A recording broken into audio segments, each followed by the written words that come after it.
जय हिंद दोस्तों, सत्य ऑनलाइन स्टडी पर आपका स्वागत है। हमारी लेखपाल की जो क्लास चल रही है वही यह क्लास है।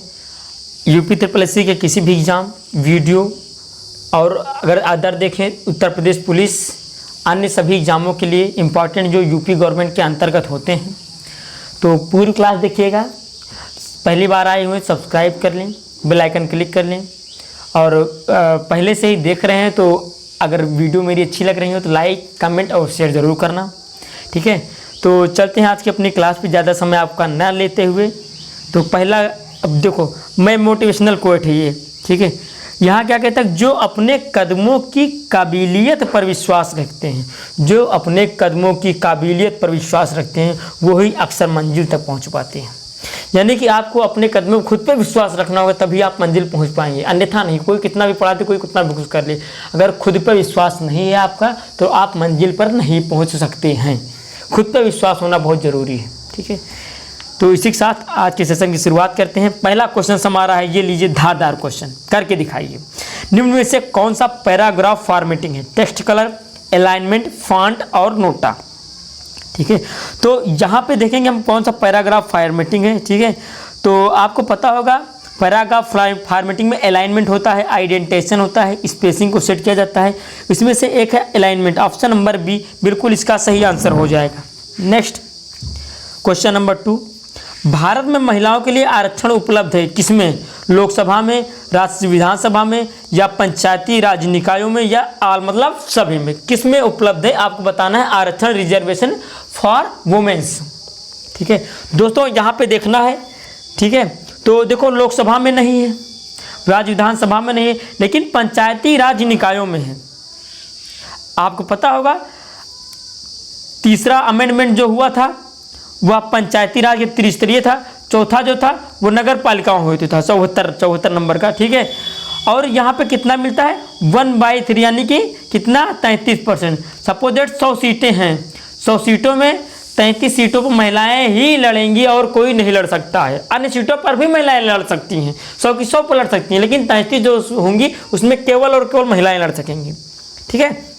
नेक्स्ट क्वेश्चन नंबर 3, भारत में सबसे पहली जनगणना कब हुई? देखो यहाँ पे दोस्तों मैं बता देता हूँ, 4 से 5 डेट इंपॉर्टेंट हैं। पहली, ठीक है, तो पहली जनगणना कब हुई? ठीक है, तो 1872 में हुई। कब? लॉर्ड मेयो के समय, ठीक है। कब? लॉर्ड मेयो के समय। उसके बाद जो नियमित की बात क्या है, तो नियमित हुई, ये देखो नियमित हो गया, किसके समय में? ये हुई थी रिपन के समय, ठीक है। उसके बाद और जो डेट बनती हैं, और उसके बाद 10वीं जनगणना की जो शुरुआत हुई थी वह 1790 में हुई थी अमेरिका से। ये क्वेश्चन आपको SSC मिलेगा ये वाला, ठीक है, बाकी ये तो यहाँ भी मिल जाएंगे। 1790 में अमेरिका में हुई थी, ठीक है। अब देखो 2 डेट अभी बची हैं। जो हमारी 2011 की जनगणना थी वह कौन सी थी? 15वें नंबर की थी, यानी कि 2021 की जो होगी, ठीक है, या 16वें नंबर की होगी। महान विभाजक वर्ष किसको कहते हैं? 1921 को महान विभाजक वर्ष कहते हैं। यहाँ से सारे क्वेश्चन बनते हैं, याद रखिएगा। 6 डेट मैंने बताई है, सभी से क्वेश्चन बनते हैं, ठीक है। एक क्वेश्चन और पीछे में आया था, देख लीजिएगा, कि इंग्लैंड में जनगणना कब प्रारंभ हुई? तो इंग्लैंड में जो जनगणना हुई 1801 में हुई, ठीक है। कहाँ पर? इंग्लैंड में जनगणना प्रारंभ 1801 में हुई थी, ठीक है। तो ये सारे याद रखना। मैंने क्या क्या बताया? 1872 में लॉर्ड मेयो के समय पहली जनगणना, नियमित 1881 लॉर्ड रिपन, और उसके बाद अगला बताया था मैंने कि 1790 ईस्वी में 10वीं जनगणना की शुरुआत कहाँ से? अमेरिका से हुई थी। 2011 की जनगणना थी जो हमारी 15वीं, यानी कि 2021 की जो होगी वह 16वें नंबर की होगी, ठीक है। और उसके बाद जनगणना इंग्लैंड की बात करें, जो कि PCS का क्वेश्चन आया था, 1801 में हुई थी। महान विभाजक वर्ष किसको कहते हैं? 1921 को महान विभाजक वर्ष कहते हैं। यहाँ से इतने सारे क्वेश्चन बनते हैं। इतने सारे क्वेश्चन के बाद आपका आंसर हो जाएगा ऑप्शन नंबर बी, 1872, 1872। नेक्स्ट, निम्न में से कौन सा रोजगार प्राथमिक क्षेत्र से जुड़ा नहीं है? आपको पता होगा हमारी अर्थव्यवस्था में 3 क्षेत्र हैं, प्राथमिक, द्वितीयक एवं तृतीयक। प्राथमिक क्षेत्र में कौन सा नहीं है? ठीक है, देखो प्राथमिक क्षेत्र में क्या क्या आएगा? कृषि आएगी, पशुपालन आएगा, मत्स्य पालन आ जाएगा, खनन आ जाएगा, अन्य संबंधित गतिविधियां उनसे हो जाएंगी। द्वितीयक क्षेत्र की बात करता है तो लौह इस्पात उद्योग, वस्त्र, वाहन, इलेक्ट्रॉनिक्स इत्यादि आते हैं। तृतीय में सेवाएं आती हैं, जैसे बीमा, बैंकिंग, चिकित्सा, शिक्षा, यानी जो यूट्यूब चल रहा है ये तृतीयक में आएगा। ठीक है, तो यहाँ पे देखते हैं कौन प्राथमिक, देखो टोकरी बुनने वाला आ जाएगा, माली आ जाएगा, कुम्हार आ जाएगा, लेकिन पुजारी नहीं होगा भैया।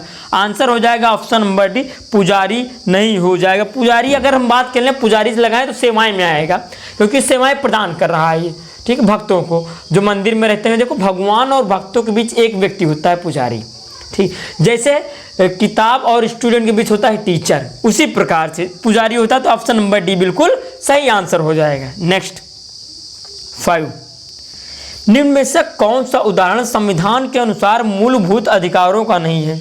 ठीक है, यानी कौन सा उदाहरण जो है संविधान स्वीकृत मूलभूत अधिकारों का उदाहरण नहीं है इसमें, यानी 3 ऑप्शन, इसमें 2 ऑप्शन ऐसे होंगे जो मूलभूत अधिकारों के अंतर्गत किसी न किसी अनुच्छेद से संबंधित होंगे, और अगला ऑप्शन जो होगा वह किसी अनुच्छेद से संबंधित नहीं होगा मूलभूत अधिकारों में। ठीक है, या उसका प्रावधान ही नहीं होगा। देखते हैं, पहला है बिहार से कुछ श्रमिक आजीविका हेतु तो दूसरे राज्य जाते हैं, आजीविका हो तो दूसरे राज्य जाते हैं, यानी देश के किसी भी क्षेत्र में आवागमन की स्वतंत्रता आपको पता होगा किसमें है दोस्तों, ये 19D में है, यानी कि भैया ये तो है ही है, या ये कथन सही है। दूसरा, क्रिश्चियन मिशन मिशनरी स्कूलों की एक श्रृंखला स्थापित करते हैं। किसी भी आपको पता होगा कि शिक्षा संस्थानों की स्थापना और प्रशासन करने का अल्पसंख्यक वर्गों का अधिकार है, किसके अनुसार, अनुच्छेद 30 के अनुसार। ये किस में आ जाएगा, 30 में आ जाएगा। ठीक, ये होगा। अगला भाई ये भी सही है। अगला, माँ बाप की संपत्ति के अधिकारी उनके बच्चे होते हैं, सर्वथा गलत कथन है, ये हमारे मूलभूत अधिकारों में नहीं है। हटाया कब गया था ये पता है आपको, यह 19F में था उस समय। ठीक है, यह हटाया गया था 44वें संविधान संशोधन 1978 में। वर्तमान में कहाँ है, आप इसको लिख लीजिएगा स्क्रीनशॉट लेके, ले लिया, ठीक है। वर्तमान में ये 300 अनुच्छेद 300 का में एक विधिक अधिकार के रूप में उल्लिखित है। ठीक है, नेक्स्ट, भारत में प्रथम कंप्यूटर कहाँ प्रतिस्थापित, अर्थात इंस्टॉल, जो हम लोग कहते हैं ना उस ऐप को इंस्टॉल कर लो, उसका अर्थ ही है प्रतिस्थापित करना। कहाँ पे, Tata institute of fundamental research Mumbai. देखो यहाँ से एक तो ये क्वेश्चन आपको मिल जाएगा, उसके बाद 4 क्वेश्चन आपको और मिल जाएंगे, ये अच्छी बात है। ठीक है, कि कौन सा क्या चीज़ कहाँ है। देखो Tata institute of fundamental research Mumbai, एक तो ये है। दूसरा, Indian statistical institute of Kolkata में है। ठीक है, इसके हिंदी क्या हो जाएगी, भारतीय सांख्यिकी संस्थान यानी ISI। ठीक है, उसके बाद कम्युनेशनल रिसर्च लेबोरेटरी पुणे, तीसरा। चौथा, इंडियन रेलवेज नई दिल्ली। देखो ये 4 ऑप्शन, 4 क्वेश्चन आपको यहाँ से मिल गए।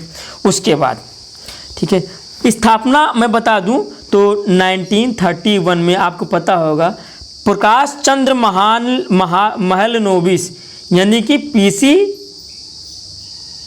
महलनोबिस ने ये चीज़ की थी।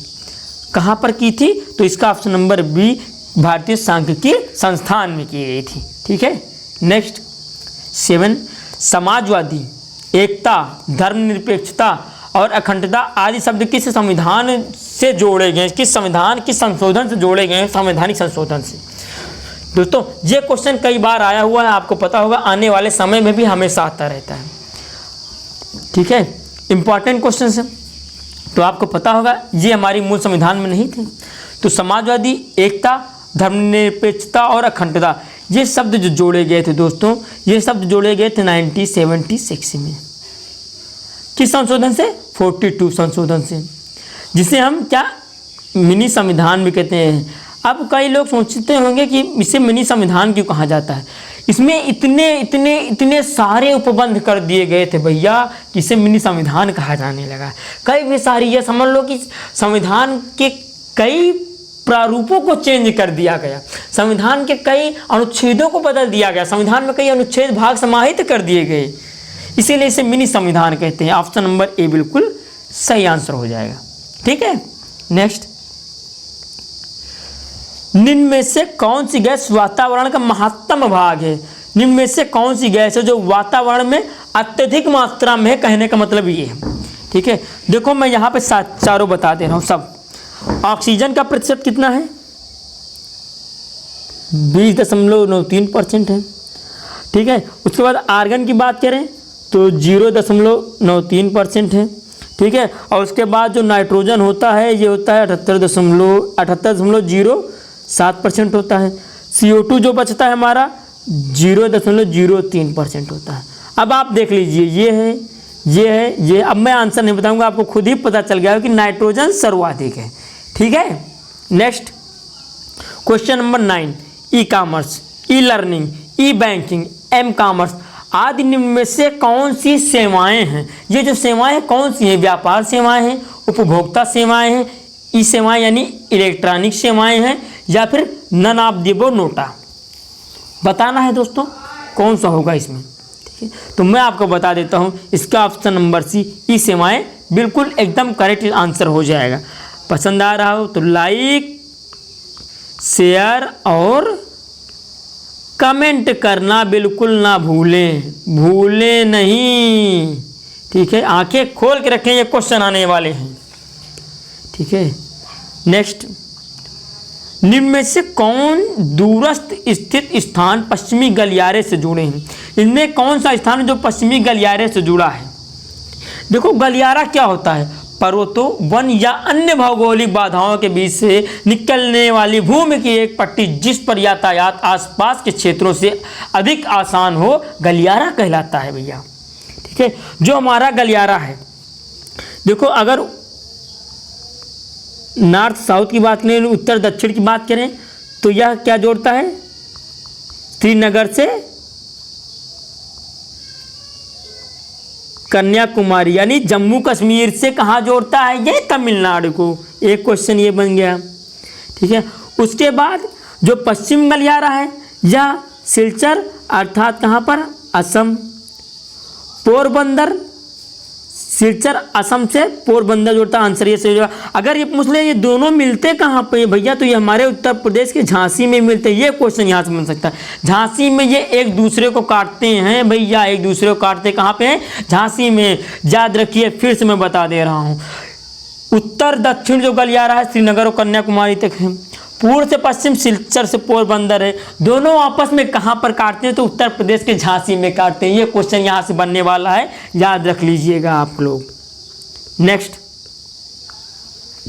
क्रिस गेल किस देश के क्रिकेटर? बहुत ही आसान क्वेश्चन है, ई नहीं आता तो कौन नहीं आता, फिर ई जान लीजिए आप।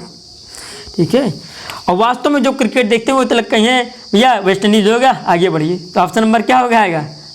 West Indies. ठीक है, नेक्स्ट, ये एक अच्छा क्वेश्चन है, बहुत अच्छा क्वेश्चन है।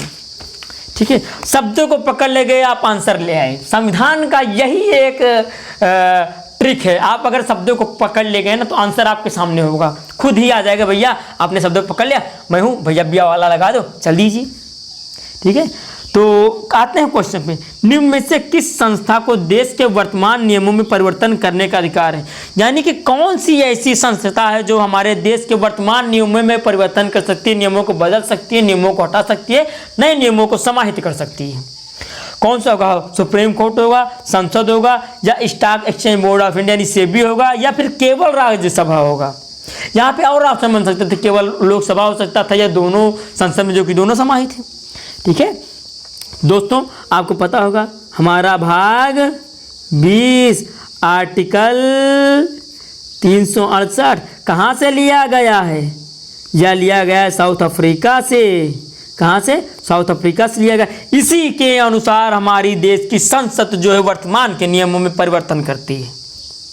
ओके, नेक्स्ट क्वेश्चन नंबर 13, निम्न में से कौन सा राज्य जूट निर्मित वस्तुओं का अधिकतम निर्यात करता है? जूट अर्थात कई लोगों को नहीं पता होगा तो मैं बता दूं, जूट को ही पटसन बोलते हैं। कई बार पटसन भी आ गया है तो लोग आश्चर्यचकित हो जाते थे, दिग्भ्रमित हो जाते कि भैया ये पटसन क्या है? भैया वही जूट है, वही पटसन, एक ही सिक्के के दो पहलू हैं। ठीक है, तो चलते हैं देखते हैं असम, बिहार, पश्चिम बंगाल, आंध्र प्रदेश कौन होगा। ठीक है, तो आपको मैं बता दे रहा हूँ।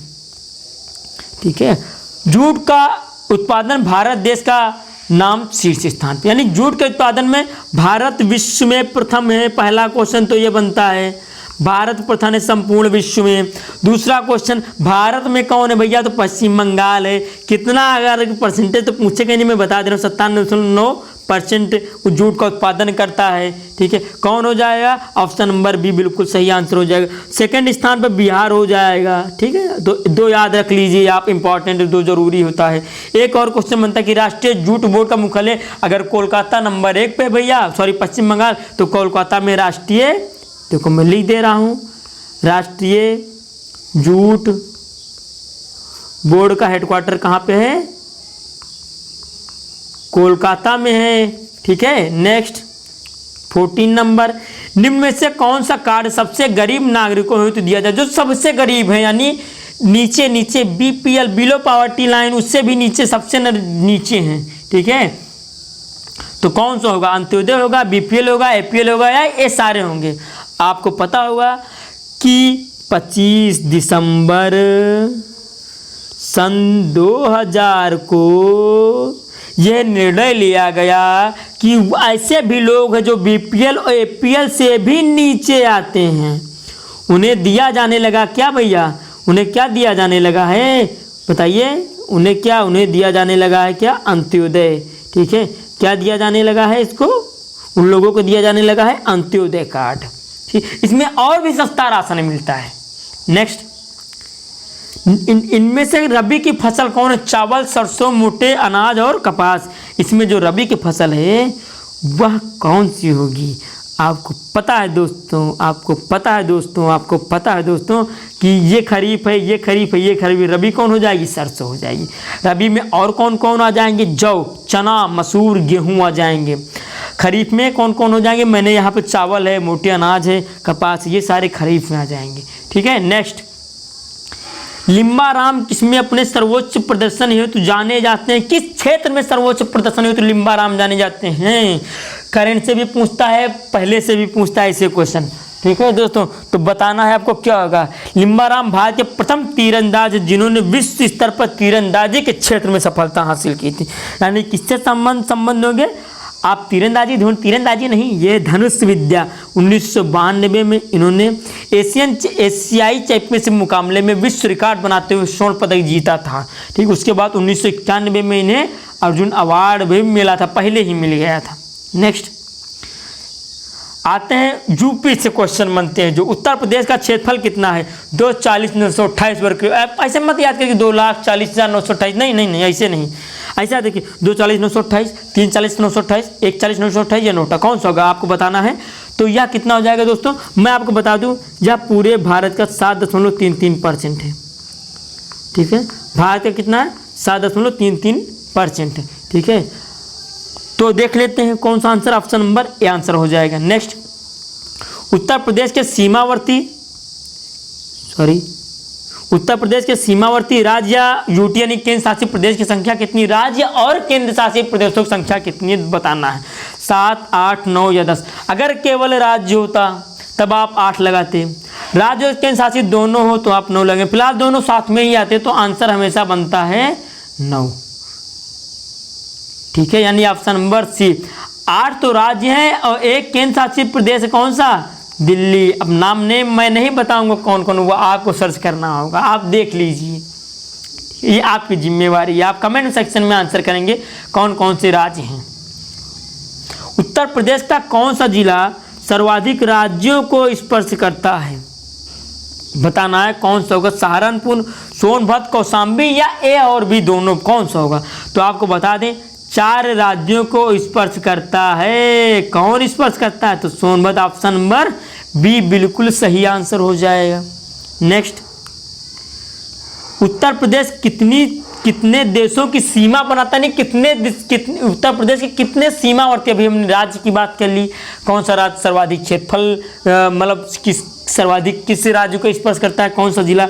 अब कितने देशों की सीमा बनाता, नहीं कितने देशों की सीमा उत्तर प्रदेश की सीमा से टच करती है, 2, 1, 3 या 0, कोई नहीं, तो बताना है। आपको पता होगा नेपाल एकमात्र है जो उत्तर प्रदेश की सीमा को टच करता है, यानी कि ऑप्शन नंबर ए बिल्कुल सही आंसर हो जाएगा। नेक्स्ट, कुल खाद्यान्न में देश का कौन सा राज्य प्रथम स्थान पर? पश्चिम बंगाल, पंजाब, उत्तर प्रदेश और हरियाणा। तो आपको बता दी दोस्तों, उत्तर प्रदेश जो है वह गेहूं उत्पादन, कुल खाद्यान्न उत्पादन, दुग्ध उत्पादन, कुल पशुधन में यानी कितने पशु संख्या में, गन्ना उत्पादन, आलू, रेल मार्ग, बैंक शाखाएं, पोस्ट ऑफिस इत्यादि में पहले नंबर पर आता है, क्योंकि क्षेत्रफल और जनसंख्या ज़्यादा होने के कारण सेवाएं भी अधिक हैं यहाँ पे। ठीक है, तो कौन सा होगा? Option number C Uttar Pradesh. Next 22, Sheikh Khalid Abdul अजीज़ किस देश के नए पीएम बने हैं? शेख खालिद अब्दुल अजीज़ किस देश के नए पीएम बने हैं, यह आपको बताना है। ताइवान, कतर, इराक और सीरिया। ठीक है, तो कहाँ के बने? कतर के। अभी जाना नहीं, कतर की और सीधे बात कर लेता हूँ। कैपिटल हो जाएगी दोहा। ठीक है, करेंसी हो जाएगी रियाल। ठीक है, और भाषा जो हो जाएगी वह हो जाएगी अरबी। ठीक है, सरकार जो वहाँ की चलती है वो राजशाही सरकार है। पीएम बनते हैं ऐसा नहीं जहाँ पर राजशाही सरकार पीएम नहीं बनते। क्या ब्रिटेन में पीएम नहीं? पीएम महारानी भी। ठीक है, तो ऑप्शन नंबर बी सही हो जाएगा। नेक्स्ट 23, भारत ने चक्रवात से प्रभावित किसी देश में ऑपरेशन वनीला के तहत राहत सामग्री भेजी? कौन सा ऑपरेशन वनीला? पूछ सकता है ऑपरेशन वनीला का संबंध किसी देश से है, इतना सारा नहीं देखिए, मैंने सब बता दिया। उस देश में चक्रवात आया, फिर भारत द्वारा उस देश में ऑपरेशन वनीला के तहत सामग्रियाँ भेजी गई, राहत सामग्री। ठीक है, तो आपको बता देता हूँ, उस सामग्री लेकर कौन गया था? INS एरावत गया था। INS एरावत गया था। एरावत किसका पर्यायवाची होगा? आपको पता ना होता, लेखपाल की क्लास तो हिंदी में बात करें। एरावत किसका पर्यायवाची है? तो हिंदी का पर्यायवाची है। ठीक है, तो और देखते हैं। हाँ, हम यहाँ पे कहाँ थे? तो INS एरावत के तहत से भेजा गया। ठीक, कहाँ पे हुआ था? तो यह हुआ था मेडागास्कर में। ऑप्शन नंबर सी एकदम एग्जैक्ट सही आंसर है। नेक्स्ट 24, कितनी आर्द्र भूमियों को भारत में रामसर कन्वेंशन घोषित किया गया है, और अब कुल कितनी संख्या? 2 क्वेश्चन बनते हैं। इस बार कितनी आर्द्र भूमियों को रामसर स्थल में घोषित किया गया है, अब वर्तमान में कुल कितनी संख्या हो गई बताना है आपको। ठीक है, तो कितनी घोषित किया गया? तो जो घोषित किया गया है 10। टोटल जो संख्या हो जाएगी वो हो जाएगी, अब कुल मिला के 37 संख्याएं हो जाएंगी। याद रखना है, करंट से क्वेश्चन है, यहाँ से क्वेश्चन आपके एग्जाम में आएंगे। ठीक है, तो याद रखिएगा दोस्तों। नेक्स्ट, और आज का हमारा अंतिम क्वेश्चन, यहाँ पे मैं एक शानदार ट्रिक बताने वाला हूँ, जाइएगा मत। निम्न में से सार्क का सदस्य देश नहीं है। आप सोचेंगे अब यार इसमें तो पहुँच कर लगाऊँ, तो कोई बात नहीं, मैं बता देता हूँ ट्रिक। देखो ट्रिक जो बनती है, MBBS पेन, MBBS जो करते हैं उन्हें पेन को सॉल्व करना होता है। MBBS कौन करते हैं? डॉक्टर करते हैं। MBBS कौन करते हैं? डॉक्टर करते हैं। ठीक है, अब वो क्या करते हैं? हमारे आपके पेन को, हमारे आपके दर्द को, हमारे आपके कष्टों को दवा दे के सॉल्व करते हैं। ठीक है, तो M से क्या बनेगा? M से देखो बनेगा मालदीव। ठीक है, उसके बाद B से भूटान, B से बांग्लादेश। ठीक है, ऐसे से श्रीलंका। इतना आप लोगों ने लिख लिया ट्रिक। अब देखो मैं यहाँ पे इसको इरेज करने की मेरी ज़रूरत है, मैं इसको इरेज कर दे रहा हूँ अभी। ठीक है, मैं फिर से बता दे रहा हूँ। देखो MBBS आपका हो गया ना, MBBS आपका हो गया। ठीक है, अब मैं चलता हूँ पेन पे। ठीक है, किस पे? पेन पे। पेन में कौन आएंगे? ठीक है, कुछ गलत हुआ था, 1 मिनट यहाँ पे, सॉरी यहाँ पे एक चीज़ गलत हो गई। चलो मैं वही बता रहा हूँ। पाकिस्तान, पेन में कौन आ जाएगा? पाकिस्तान। ए में अफगानिस्तान, आई से अपना इंडिया आ जाएगा। ठीक, एन से नेपाल आ जाएगा, जहाँ ऑप्शन होना था चीन इसमें। ठीक, तो आपको पता चल गया MBBS पेन। ठीक, मैं एक बार फिर से रिवाइज करा दे रहा हूँ। ठीक, MBBS पेन, मालदीव, भूटान, बांग्लादेश, श्रीलंका, पाकिस्तान, अफगानिस्तान, इंडिया, नेपाल। ठीक है, तो ये आप ये याद रख लीजिए, आप इसको फोकस करिए। मैंने इसके लिए क्वेश्चन लाया था यहाँ पे, ये क्वेश्चन यहाँ पे गलत है। ठीक है, क्योंकि ये चारों उसके सदस्य हैं। ठीक है, या फिर आप देखो मैं यहाँ पे बता दे रहा हूँ, आप पाकिस्तान को कट कर लीजिए, यहाँ पे चीन कर लीजिए और ये आंसर कर लीजिएगा। ठीक है, तो यहाँ पे सारे क्वेश्चन बनते हैं। आज की क्लास यहीं तक रखते हैं। देखिएगा, खूब देखिए, खूब शेयर कीजिए। मैंने इतनी मेहनत कर रहा हूँ, आप भी मेहनत कीजिए, सिलेक्शन लीजिए और अपने मुकाम पर पहुँचिए। इसके साथ ही आज की क्लास यहीं तक। जय हिंद, जय भारत।